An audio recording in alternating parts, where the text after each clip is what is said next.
베드로 후서 3장 14절로 18절까지의 말씀, 우리 다 같이 한 목소리로 합독하겠습니다.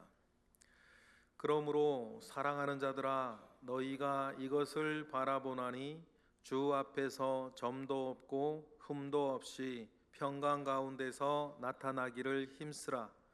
또 우리 주의 오래 참으심이 구원이 된 줄로 여기라.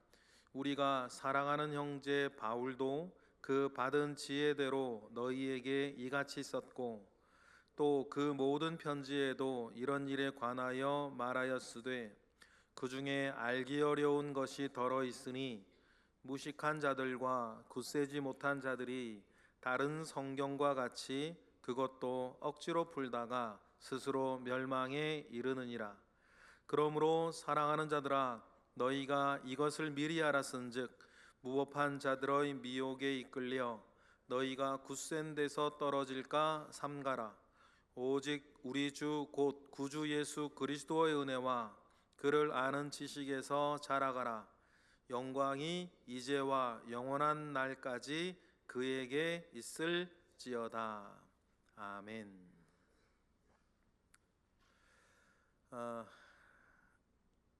중학교 1학년 때 저희 어머니가 돌아가실 때에 그 얼마 전 제게 했던 유언을 제가 분명하게 기억합니다. 망한 집안이었습니다.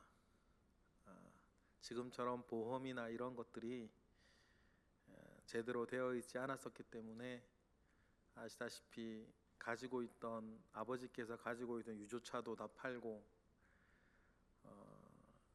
집도 다 팔고 이제 자기 날이 얼마 남지 않았다는 것을 이제 아셨던 어머니께서 가족들이 다 모여 있는 그 자리에서 유언을 한 사람 한 사람에게 하시는데, 다른 사람에게 뭐라 그랬는지 기억이 잘 안 나고 저한테 하셨던 유언은 제가 분명히 기억하고 있다 그랬습니다. 첫 번째, 가족을 제게 부탁하셨습니다. 그 얘기를 들으면서 아버지도 있고 누나도 있고 큰 사람들이 많은데 가족을 나한테 부탁하실까 이상하다는 생각 그 순간 했었고, 그 생각 그 이유도 많이 가지고 있었는데, 어느 날 제가 더 자라고 20살이 넘고 30살이 넘고 40살이 넘었을 때 우리 어머니께서 왜 중학교 1학년밖에 안 되는 저한테 가족을 부탁하셨는지 알게 되었습니다. 두 번째 하셨던 말씀은 무슨 일이 있어도 교회를 떠나지 말라는 것이었습니다. 무슨 일이 있어도 절대로 교회를 떠나면 안 된다. 망한 집안 위에서 어머니께서 제게 주셨던 유언은 그것이었습니다. 저는 말을 잘 들어서 정말 무슨 일들이 있었거든요. 무슨 일들이 있었지만 단 한순간도 교회를 떠난 적이 없습니다. 그리고 저를 봐도 그렇고 제 주변의 여러 사람들, 무슨 일이 있어도 교회에 붙어있던 사람들은 결국 잘 된다는 것을 알았습니다. 세상에서 높은 지위에 오르고 크게 성공하고 이런 건 잘 모르겠고, 어떤 지경이든지 간에 무슨 일이 있어도 교회를 떠나지 않고 교회에 붙어 있는 사람들은 결국 잘 된다는 것을 알았습니다. 이유는 모르겠습니다. 제가 저를 봐도 그렇습니다. 망한 집안이라 그랬습니다. 그런데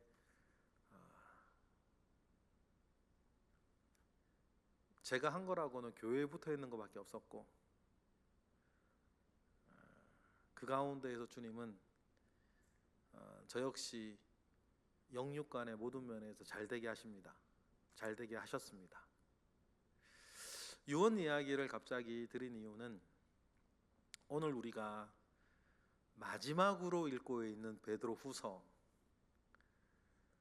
베드로의 유언 아닙니까?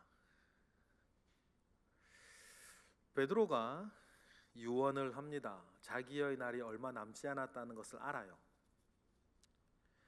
베드로가 베드로후서를 통해서 자신의 유언을 남기는데 한마디로 얘기하면 그게 뭐냐면 그를 아는 지식에서 자라가라는 것입니다. 그래서 베드로후서에서 제일 중요한 단어는 안다 라는 말입니다. 오늘 본문 마지막 절에도 나오죠. 그를 아는 지식에서 자라나라. 이것이 밖으로부터는 고난과 환난과 핍박의 시대요, 안으로부터는 거짓 가르침과 잘못된 믿음이 곰팡이처럼 피어져 가고 있는 그 걱정스러운 시대에 베드로가 주는 마지막 유언입니다. 우리도 마찬가지예요. 바깥으로부터 어떤 일들이 여러분에게 있고 안으로 어떤 일들이 여러분들을 혼란스럽게 하거나 염려하게 만든다 하더라도 그를 아는 지식에서 자라나면 됩니다. 마치 면역력이 좋은 사람은 병균 세균 많아도 병에 안 걸리는 것과 똑같은 겁니다. 그러니 여러분, 베드로가 전하는 마지막 지식처럼 예수 그리스도를 아는 지식에서 자라나시기를 바라요. 한 뼘만 자라나면 된다 그런 말씀 드렸죠. 제가 물에 빠져 죽을 뻔한 적이 6학년 때 한 번 있었는데 깊은 데가 아니었거든요. 지금도 이제 해운대 가면 해운대에서 바다를 바라보고 바다를 바라보고 오른편에 보면 조선 비치 호텔이 있고 조선 비치 호텔 앞에는 돌바위가 이렇게 갯바위가 이렇게 있고 그 갯바위는 어렸을 때 제가 놀던 놀이터였어요. 거기서 다이빙도 하고 점프도 하고 수영도 하고 그랬는데 막 놀다가 쥐가 났다 그랬죠. 다리에 쥐가 나가지고 꼼짝을 못 하겠는데 이렇게 그때 제가 기억나는 게 뭐냐면 제 얼굴과 수면의 차이가 한 뼘도 안 되는 거예요. 이렇게 조금만 이렇게 조금만 제가 키가 한 5cm만 더 커도 숨 쉴 수 있을 것 같은. 근데 그 5cm 때문에 이거 어떡할 수를 못 하겠는 거예요. 양쪽 다리는 쥐가 나가지고 꼼짝도 못 하고 바로 수면은 바로 저긴데 지금 그게 기억이 나요. 이게 햇볕에 아른아른거리는 그 수면이 지금도 기억이 나거든요.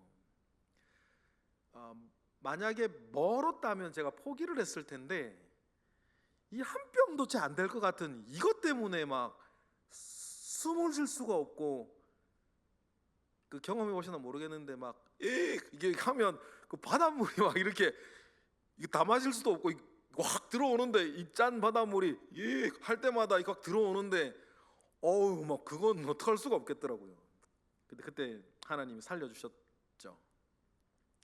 하나님의 기적으로 제가 목숨을 건진 게 지금까지 4번 정도 되는데 그 초등학교 6학년 때 그 일이 2번째였어요. 하나님의 기적으로 정말 살아났습니다. 그때 제가 정말 느꼈던 게 그 한 뼘이에요. 하나님을 아는 지식, 예수 그리스도를 아는 지식에서 여러분 지금도 마찬가지라 생각을 해요. 많이도 필요 없고 지금보다 한 뼘만 더 알면 진리가 너희를 자유케 할 것이다 라고 하는 말씀처럼 여러분 정말 믿으셨으면 좋겠어요. 지금 여러분을 옥매고 있거나 옥죄이고 있거나 걱정하게 만들고 두려워하던 그 모든 것들이요, 믿음이 한 뼘만 딱 자라나면 최소한 지금의 문제에서는 자유하게 되실 거예요. 또 다른 문제가 그 수준에서 또 오긴 오는데 일단 지금의 문제에선 자유하단 말이에요. 지긋지긋하지 않으세요? 내가 언제까지 그것 때문에 염려하고, 내가 대체 언제까지 그것 때문에 괴로워하고, 그것 때문에 슬퍼하고, 그것 때문에 자존심 상해하고, 그것 때문에 분노해야 하는가? 그것 때문에 이렇게 언제까지 내가 그렇게 해야 되는가?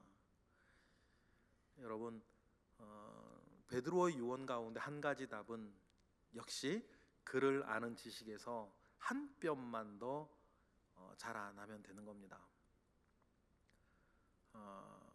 제가 이런 얘기도 이제 자주 드렸죠. 문제는 내 수준이다. 내 수준이 어느 정도인지 알려면 내가 나한테 뭐가 문제가 되면 문제가 되는지만 보면 된다.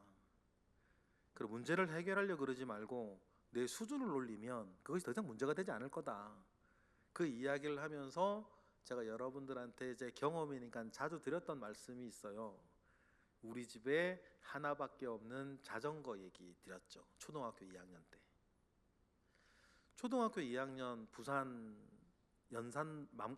망미동에서 살 때 제가 다니던 국민학교를 쭉 내리막이 뻗어가는데 자전거 타고 가면 5분 정도 걸려요. 내리막이었기 때문에 쭉 가면 뭐 핸들 몇 번 틀 것도 없어요. 그냥 쭉 가면 되니까. 그런데 걸어가면 30분 걸린단 말이에요.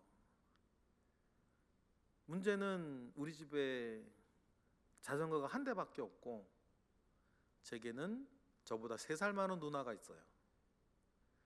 저희 누나는 부산 바닥에서 유명한 운동선수였단 말이에요. 나중에 국가대표까지 됐었으니까. 저희 집에서는 제가 제일 키도 작고 운동도 덩치도 제일 적어요. 키도 제일 적고 덩치도 제일 적어요. 그러니 그때 우리 누나가 했던 운동이 육상 투원반 뭐 이런 거였는데, 그럼 아침마다 싸우겠죠? 누가 자전거를 타고 갈 거냐? 근데 우리 누나를 당해낼 수가 있어야지. 투원반 하는 운동선수니까. 스쳐도 한 방이요.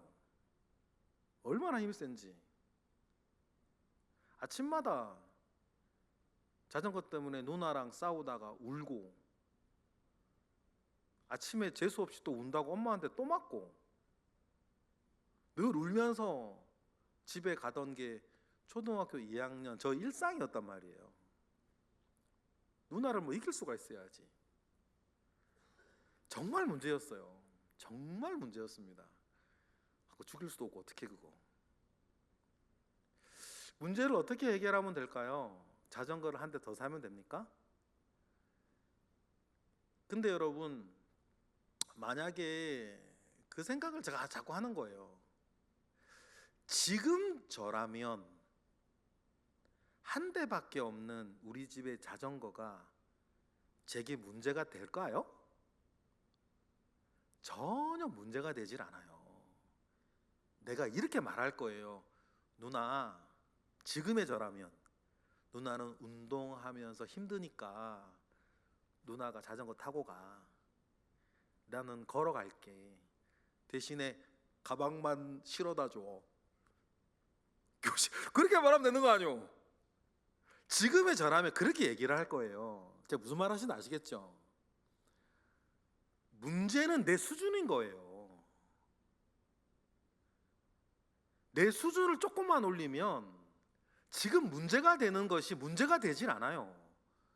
제가 나이 50만 원 넘어가지고 누나랑 자전거 때문에 싸우겠습니까? 그런데 초등학교 2학년 때는 그게 한이 돼서 한이 얼마나 큰 문제였는지 몰라요. 누나가 얼마나 밉고 내 마음 헤아려 주지 못하는 어머니가 왜 이렇게 야속하고, 정말 막 치가 떨리도록 큰 문제였는데, 지금의 저한테는 그런 게 문제가 되지 여기 있는 분들 대부분이 그런 게 문제가 되질 않을 거예요. 이유는 난 하나, 저의 수준이 올라갔단 말이에요. 그러니 베드로가 전하는 이 말씀이 맞아요. 그를 아는 지식에서 자라가라. 그러면 외부로부터의 박해나 안으로부터 곰팡이처럼 피어오르는 이 거짓 가르침이 너희들에게 문제가 되지 않을 거야. 중요한 것은 내 수준이 올라가는 거예요. 그것이 더 이상 문제가 되지 않은 수준으로 많이도 아니고 한 뼘만 올라가면 됩니다. 그러한 사모함, 그를 아는 지식, 분명한 건요, 이런 지식으로는 안 되는 것 같아요. 곱하기를 풀 수 있었던 실력이 인수분해를 할 수 있고, 인수분해를 할 수 있는 이 실력이 3차 방정식을 풀 수 있고, 3차 방정식을 풀 수 있는 이것이 미적분을 풀 수 있는 실력으로 올라가는 그 수준도 있단 말이죠. 그런데 요 수준은요, 시험 점수로는 그게 도움이 되는데 내 삶의 문제를 해결하는 데는 도움이 되질 않아요. 미적분 풀 수 있는 사람이 삶의 문제를 해결할 수 있는 건 아니거든요. 그 수준 올리는 건 아니에요. 더하기 빼기 겨우 하는 사람, 사칙연산 겨우 하는 사람도 다른 이게 근해 공식 잘 모르는 그런 사람들도 이런 삶의 문제의 수준, 믿음의 수준은 월등히 높은 분들이 많이 계시니까. 우리 교회도 어르신들 중에서는 초등학교 잘 못 다녀서 글자를 몰랐는데 교회에서 자꾸만 설교 듣고 성경 보다 글자 깨우치신 분들이 있어요. 근데 그분들이 글자는 겨우 떠듬떠듬 읽을 수 있지만 영적인 수준과 어떤 그 영적인 수준에 나온 인격의 수준, 이런 것들, 사고의 수준은 똑똑하고 많이 배웠던 사람들보다 월등한 분들이 얼마나 많은데요. 우리 교회도 그런 분 계시고. 그래서 제가 그런 수준을 말하는 건 아니니까. 그러니까 여러분, 삶의 문제 앞에서는 그를 아는 지식에서 자라나는 것이 제일 중요하다. 베드로가 걱정을 하고 있습니다. 이게 내가 있을 때에도 이것이 문제가 되는 수준의 사람들이 많았고, 그래도 내가 있을 때에는 그래도 내가 가르치기도 하고 꾸짖기도 하고 내가 리더해 나아가니까 끌고 왔는데, 내가 나중에 베드로가 십자가에서 거꾸로 박혀 죽는다, 코바디스 영화처럼 십자가에 거꾸로 박혀서 십자가에 거꾸로 박혀서 베드로가 죽었다고 이렇게 얘기를 하고, 베드로의 시신을 가져다가 매장을 했는데 그 베드로 시신 가져다가 매장한 그 위에 지금 성 베드로 성당이 서 있는 거 아니에요. 그때 지은 거니까. 그 날이 다가오고 있다는 걸 베드로가 아니까, 나 떠난 뒤에도 너희들이 잘해야 된다라고 하는 마음이 베드로에겐 있죠. 그래서 베드로후서 1장 14절에 보니까 베드로가 그래서 이런 말 하는 거 아닙니까? 다 같이 읽어볼까요? 시작. 이는 우리 주 예수 그리스도께서 내게 지시하신 것 같이 나도 나의 장막을 벗어날 것이 임박한 줄을 베드로는 이제 알아요. 전승에 의하면 베드로가 네로 황제가 여차여차해서 죽이려고 드니까 도망을 가는데, 예수님이 환상이겠죠, 꿈인지 환상인지, 예수님이 로마로 가시길래 베드로가 코바디스, 주여 어디로 가십니까? 물으니까 주님이 네가 도망가니까 내가 들어간다. 아마 그걸 갖다가 베드로가 내게 지시하신 것 같이라고 표현했는지도 모르겠어요. 그래서 베드로가 아니 주님 가시지 마, 제가 가겠습니다. 그래서 베드로가 돌아가서 십자가에 못 박아 죽었다는 전승이 있죠. 그래 주님이 지시한 것 같이 베드로가 나의 장막, 내 몸을 떠난 날이 다가온다고 있다는 걸 알아요. 15절도 같은 말 합니다. 그래서 어떻게 하겠다는 거예요? 어떻다는 거예요? 시작. 내가 힘써 너희로 하여금 내가 떠난 후에라도 어느 때나 이런 것들을 생각나게 하려고 베드로후서를 지금 쓴 거고, 핵심은 아까 말씀드렸던 것처럼 그를 아는 지식, 예수 그리스도를 아는 지식에서 자라나는 것이다. 너희 수준을 높이고 너희들이 능력이 되려면 그 이야기를 지금 하고 있습니다. 그러면서 계속 자라나서 모든 문제들을 다 끊어내고 자유로움을 얻어서 결국에는 14절처럼, 오늘 보면 14절처럼 되기를 원한다, 그 이야기를 하죠. 14절 읽어볼까요? 시작. 그러므로 사랑하는 자들아, 너희가 이것을 바라보나니 주 앞에서 점도 없고 흠도 없이 평강 가운데에 나타나기를 뭐해라? 힘써라. 내가 먼저 죽어 주님 앞에 갈지, 주님이 먼저 이 땅에 재림하실지는 모르겠지만 언젠가 우리는 키에로케고로의 말처럼 단독자 되어서 주님 앞에 쓸 텐데, 저는 그 말이 참 좋아요. 단독자.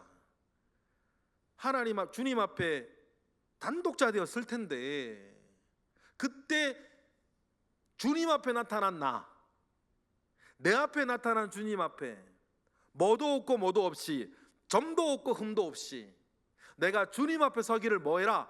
힘써야 된다. 계속 글을 아는 지식이 자라나서. 그러니 우리 어제 그제의 본문처럼 예수님의 재림이 어딨냐? 어제 보는 세상 오늘 그대로 있고, 오늘 보는 세상 내일 그대로 있을 거다. 그러면 재림 얘기, 종말 얘기, 광신도들 하는 그런 얘기 왜 현혹되지 말고, 그런 거 없으니까 그냥 살아라 이야기하는 그런 이야기들에게 현혹되지 말고, 언젠가 주님 앞에 내가 설 것이라는 것을 생각하고 점도 없이 힘도 없이 흠도 없이 주님 앞에 서기를 힘쓰는 자가 되어야 한다. 제 표현으로 주님의 자녀된 것 감사한데, 이왕 주님의 자녀 되었으면 효자 되기를 힘써라. 언제나 자녀된 거에 만족하면서 살 거냐? 이왕 자녀 됐으면 효자가 되도록 힘써 주님 아버지 섬기고, 힘써 집안일 하면서 주님의 자녀로서 내가 주님의 효자 되도록 노력하는 것. 그렇게 해서 점도 없고 힘도 없이 주님 앞에 나타나서 잘했다, 충성스러운 종이라 칭찬 듣는 저와 여러분의 삶이 되어야 되지 않겠냐.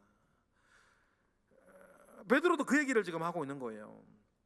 그러니 재림이 늦어지고 있다고 하여서 너무 그걸 가지고 이상하게 생각하지 말고, 그만큼 모든 사람이 구원받기 위해서 주님께서 오래 참으시는구나 생각을 하라고 이야기를 하죠. 15절 읽어볼까요? 시작.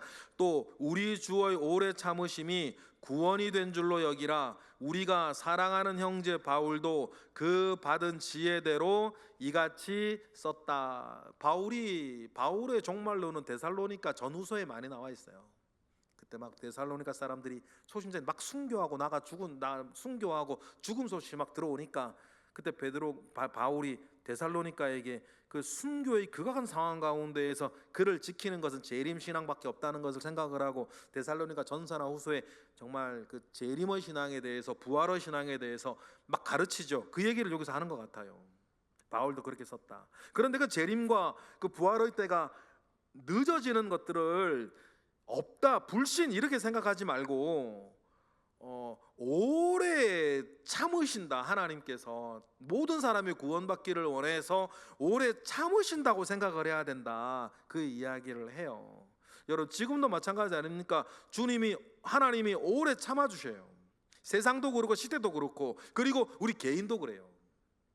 가끔 이런 얘기를 할 때 세상에서도 1만 시간의 법칙 그런 얘기 한단 말이에요. 어떤 일이든지 1만 시간 투자하면 최고의, 그 분야에서는 최고의 사람이 된다. 그 1만 시간의 법칙 이야기하고, 명품 인생을 만드는 10년 법칙, 10년 1만 시간이거든요. 따지고 보면. 그냥 명품 인생을 만드는 10년 법칙, 세상에서도 그런 얘기 하는데, 왜 이거 생각하면 제가 참 우리 모두 저를 생각해도 우리 모두 생각해도 참 안타깝고 속상하냐면, 우리가 신앙생활한 지 몇 년이 되고 몇 시간이 됐는데, 지금 저도 그렇고, 저는 모태신앙이니까 여러분들 신앙생활 몇 년 하셨어요? 지금까지 1만 시간은 넘으셨고 10년은 안 넘으셨는데, 세상에서도 어떤 한 가지 일에 대해서 1만 시간 집중하고 10년 동안 반복하면 그 분야에서 최고가 될 거라 그러는데, 과연 나는 나의 신앙생활과 나의 믿음 생활에서 정말 최고라고 말할 수 있냐? 요렇게 나오면 내가 그동안 뭐 했는지 모르겠다. 지난 10년, 20년, 30년, 40년, 50년 동안 말이에요.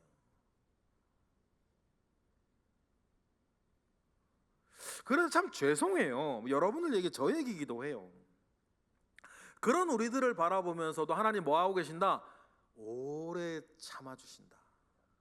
만약에 하나님께서 저를 포함해 우리 모두에 대해서도 오래 참지 않으시고 팩트 폭행하시고 있는 그대로 모든 걸 다 까발리시고 심판하시고 정죄하셨으면 우리 중에 지금 살아남을 사람이 누가 있어요? 그런데 주님께서 오래 참아주셨다. 그것이 우리에게 은혜인데 주님이 너무 오래 참아주신다고 그러려니 해서는 안 되는 거 아니에요. 좀 전에 말씀드렸던 것처럼 한 가지 이 일을 지금 우리가 몇 년 동안 하고 있는데, 그러니 사무연회 때도 말씀드렸던 것처럼 목표를 좀 가져보실래요? 2025년 그래, 내 믿음의 전성기 한번 만들어 보자. 진짜 언제까지 이렇게 신앙생활 할 거냐. 내 믿음의 전성기 한번 2025년 만들어 보자 라고 하는 각오로 뛰셔요. 그런데 그건 우리의 다짐인 거고, 하나님은 오래 참으시는데 오래 참으시는 이유는 한 가지인 거예요. 그것이 우리를 향한 하나님의 사랑인 거야. 여러분이 참으신다면, 누군가를 참아주신다면 이유는 한 가지인 거예요. 힘이 모자라서 참는 건 그건 비굴한 거고, 여러분들이 할 수 있는데도 불구하고 참아주는 것은 한 가지 이유인 겁니다. 그를 사랑하기 때문이에요. 그러고 보니까 고린도전서 13장에 사랑장이잖아요. 사랑이 무엇인가 이야기할 때 사랑의 첫 덕목도 사랑은 오래 참고로부터 시작해. 이게 참 놀라운 말씀 아니에요? 확인해 보실까요? 13장 4절 시작. 사랑은 오래 참고, 사랑은 온유하며, 사랑은 시기하지 않고, 사랑은 자랑하지 않고, 교만하지 아니한데, 사랑이 무엇인 사랑장을 시작하면서 사랑의 첫 번째 덕목을 뭐로 얘기해? 오래 참는 것을 얘기하는 거예요. 여러분, 여러분의 아내나 남편이나 자녀들이나 부모나 친구나 뭐나 여러분 사랑하시면 사랑의 첫 번째 덕목은 오래 참아주시는 것인 걸 아셔야 돼요. 여러 가지 일들이 있고 여러 가지 건들이 있지만 그것보다 내가 당신을 더 사랑한다는 의미로 참아주는 거니까, 기다려주는 거니까. 그러니 하나님이 우리에게 오래 참으시는 것처럼 여러분, 우리도 그렇게 참으시는 것으로, 오래 기다리는 것으로 사랑을 표현하셨으면 좋겠어요. 그래서 베드로도 그런 얘기를 많이 하죠. 베드로전서 3장 20절을 보니까 다 같이 시작. 그들은 전에 노아의 날 방주를 준비할 동안 하나님이 오래 참고 기다리실 때에 복종하지 아니하던 자들이라, 방주에서 물로 말미암아 구원 얻은 자가 몇 명뿐? 8명이라 8명 구원 얻을 때도 하나님이 노아 홍수 때도 무드셀라 얘기 드렸죠. 969년 동안 참으신 거 아니에요. 베드로후서 3장 7절에도 시작. 이제 하늘과 땅 그 동일한 말씀 불사르기 위하여 보호하신 바 되어 경건하지 않은 사람들과 멸망의 날까지 보전하여 두신, 말씀이 이상하긴 한데 그래서 오래 참았다는 거예요. 하나님이 우리를 향한 하나님의 사랑도 이렇게 오래 참은 것으로 되었으니, 여러분 주변에 있는 사람들에 대해서도 우리도 하나님의 사랑 본받아 좀 오래 참아주세요. 기다려주세요. 데살로니가 전서로 한번 가볼까요? 5장 14절 바울의 이야기. 다 같이 시작. 형제들아, 네, 14절인데 14절 데살로니가 전서 14절 제가 읽어드릴게요.